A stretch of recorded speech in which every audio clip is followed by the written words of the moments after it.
ये कहानी है हैली नाम की एक मासूम अनाथ बच्ची की, जिसने 5 साल तक अपनी आंटी डेबी के साथ शहर में जिंदगी बिताई है। अब डेबी को फ्रैंकफर्ट शहर में एक नई नौकरी मिल गई है और वो हैली को अपने साथ नहीं ले जा सकती। मजबूरन डेबी ने फैसला किया है कि हैली को स्विट्जरलैंड के ऊंचे पहाड़ों पर रहने वाले उसके दादा एल्बर्ट के पास छोड़ दिया जाए। आस पड़ोस के लोग डेबी को बताते हैं कि एल्बर्ट बहुत गुस्से वाला और अलग थलग रहने वाला इंसान है, लेकिन डेबी के पास कोई और रास्ता नहीं था। एक दिन डेबी नन्ही हैली का हाथ पकड़कर पहाड़ों की चढ़ाई चढ़ रही है। रास्ते में ठंडी हवा लगते ही हैली के चेहरे पर मुस्कान आ जाती है।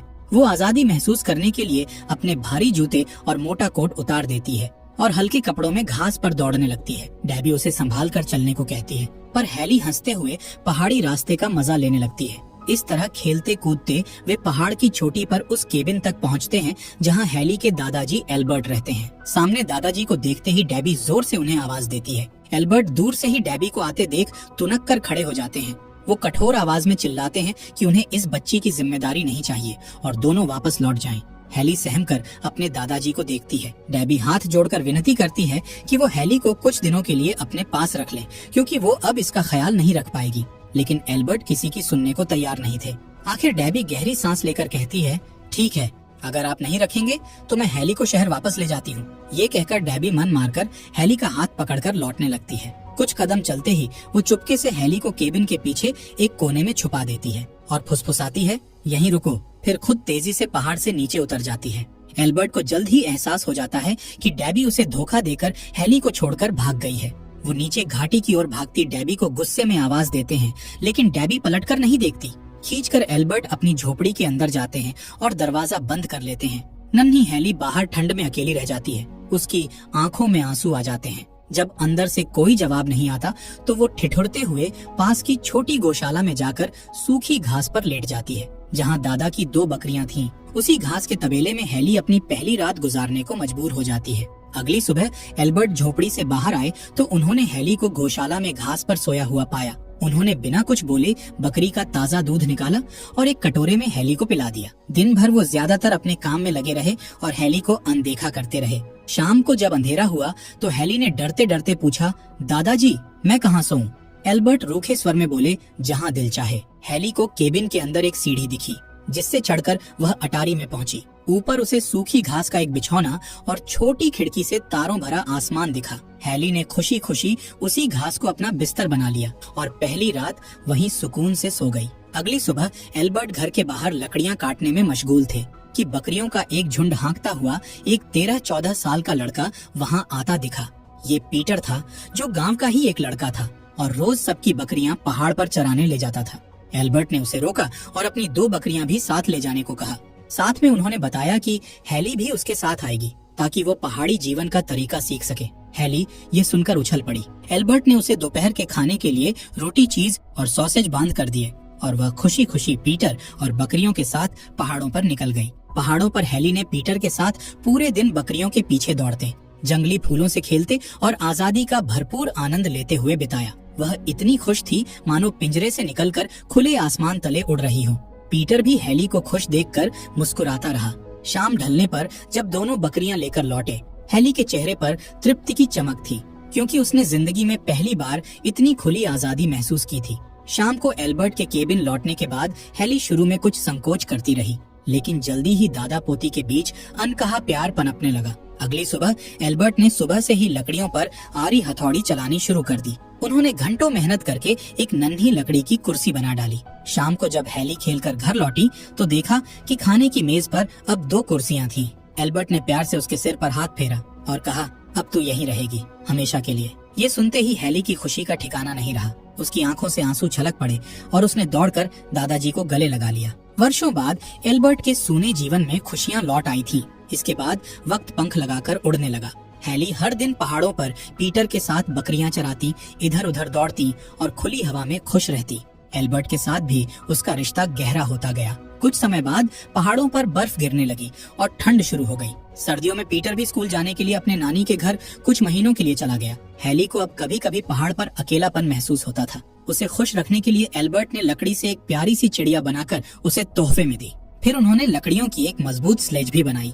बर्फीली ढलानों पर दादा पोती घंटों स्लेज पर फिसलते रहे और उनकी हंसी की आवाजें घाटी में गूंज उठी।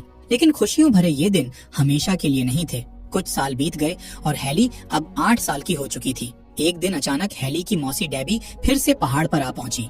उसे देखकर हैली को बेहद आश्चर्य और खुशी हुई, क्योंकि इतने वर्षों में डेबी पहली बार उससे मिलने आई थी।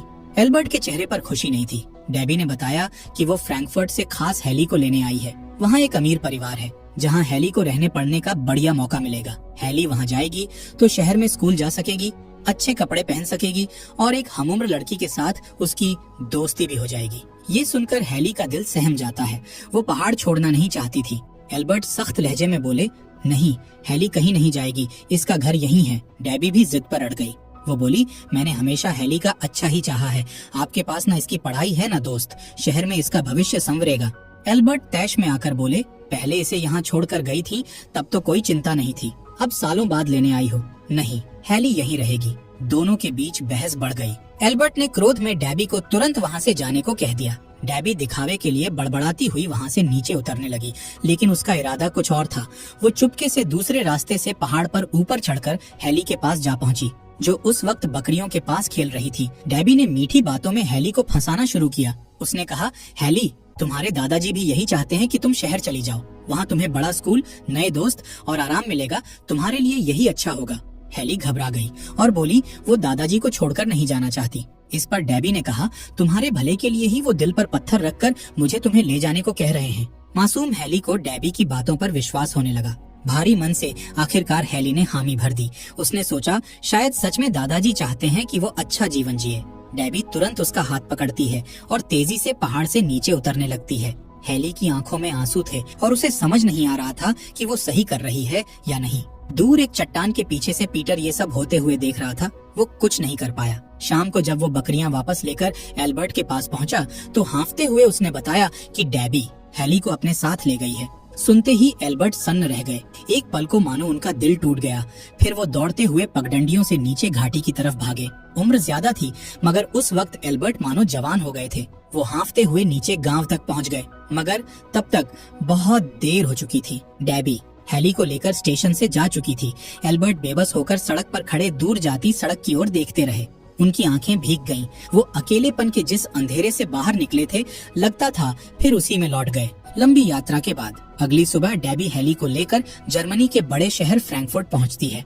इतने ऊंचे भवन और इतनी भीड़ भाड़ देखकर हैली दंग रह जाती है। उसने ऐसा महानगर पहले कभी नहीं देखा था। कुछ देर बाद वे एक भव्य हवेली के सामने पहुंचते हैं।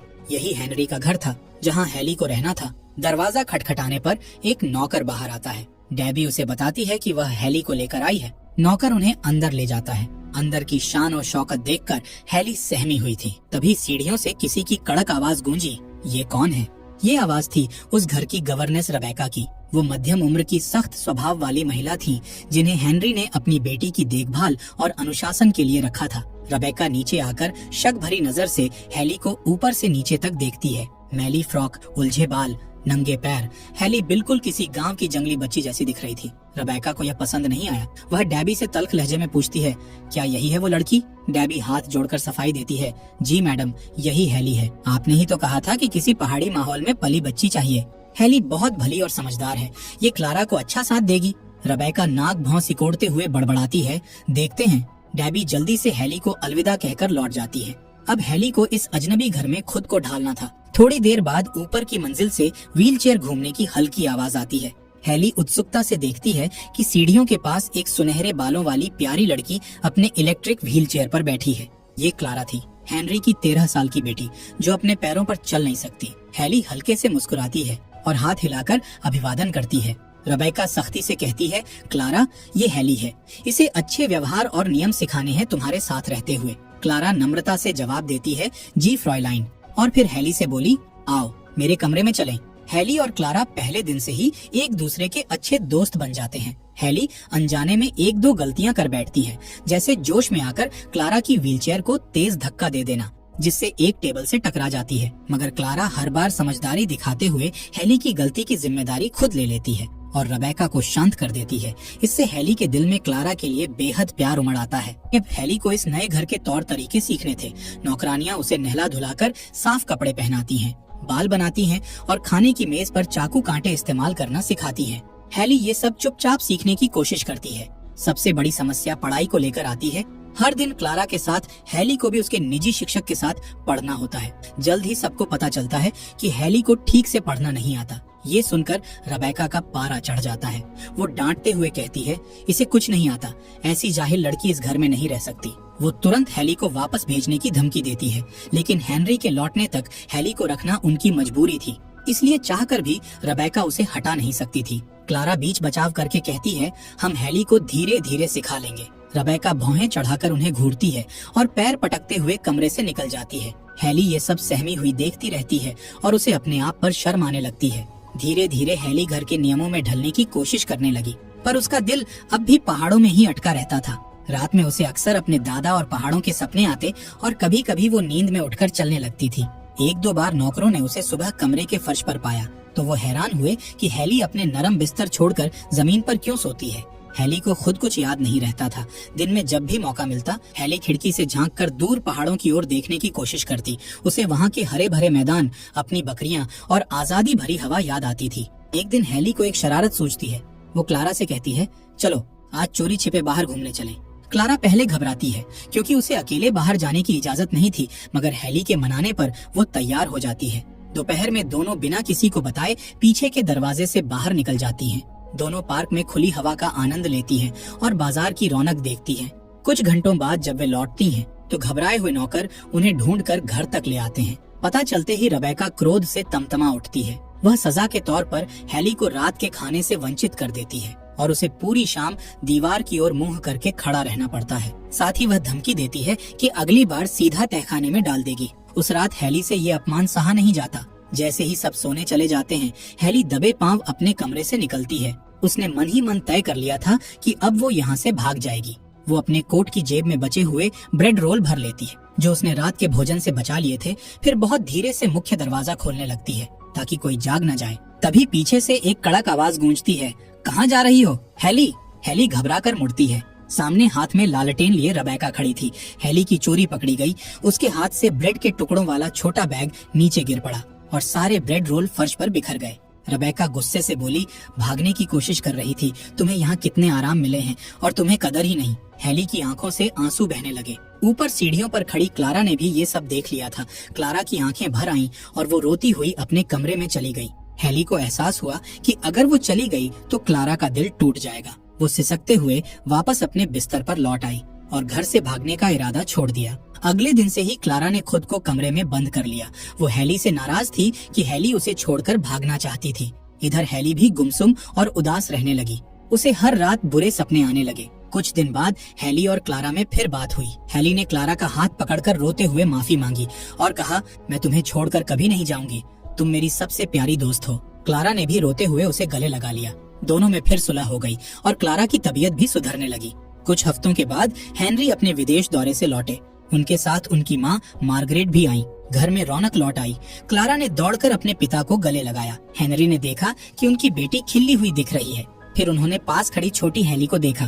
क्लारा ने उत्साह से बताया, पापा यही है मेरी दोस्त हैली। हेनरी ने प्यार से हैली के सिर पर हाथ फेरा और मुस्कुराकर उसका स्वागत किया। मार्गरेट ने भी आगे बढ़कर हैली को गोद में भर लिया। हैली को उनके अपनापन भरे आलिंगन में अपनी दादी जैसा स्नेह महसूस हुआ और उसकी आंखें नम हो गईं। थोड़ी देर बाद रेबेका ने शिकायत भरे स्वर में हेनरी से कहा कि हैली पहाड़ी गंवार है और उसे कुछ नहीं आता। वो चाहती थी कि हेनरी तुरंत हैली को वापस भेज दें। मार्गरेट ने यह सुनकर हस्तक्षेप किया, पहले मैं खुद इस बच्ची को देखूंगी। उस शाम मार्गरेट ने हैली को पास बिठाकर कहानी की एक किताब पढ़ना शुरू किया। कुछ देर बाद वो अचानक रुक गईं और बोली, अब आगे तुम पढ़ो। हैली ने घबरा कर कहा, दादी माँ मुझे ठीक से पढ़ना नहीं आता। मार्गरेट प्यार से समझाती हैं, कोई बात नहीं, कोशिश करो, तुम्हें कहानियाँ पसंद है ना, अगर तुम खुद पढ़ोगी तो कितनी सारी कहानियाँ जान पाओगी। हैली को दादी माँ की बात दिल को छू गई। उसने मन ही मन मेहनत करके पढ़ना सीखने की ठान ली। मार्गरेट ने उसकी हौसला अफजाई की और कुछ शब्द पहचानने में मदद भी की। हैली की आंखों में उम्मीद की चमक लौट आई। उस घटना के बाद हैली रोज अभ्यास करने लगी, लेकिन इसी के साथ ही घर में एक अजीब सिलसिला भी शुरू हो गया। कई रातों से नौकरों को लगता था जैसे घर में कोई आहट हो रही है।